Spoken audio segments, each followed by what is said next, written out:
Birodar, unutma, ochlikdan keyin to'yishlik bor. Chanqoqdan keyin qonishlik bor.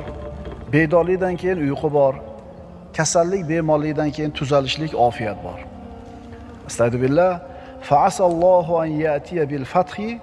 Shoyat Alloh g'alaba bersa yoki o'z huzuridan biror buyruqni berib qolsa. G'oyiblar qaytib keladi.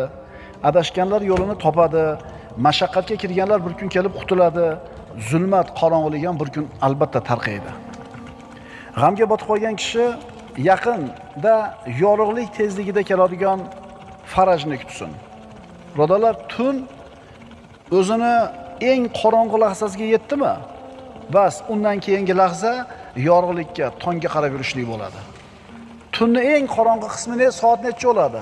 3 deylik. Ha? 3 bo'ldimi? Cho'qqisiga chiqdimi qorong'ulik?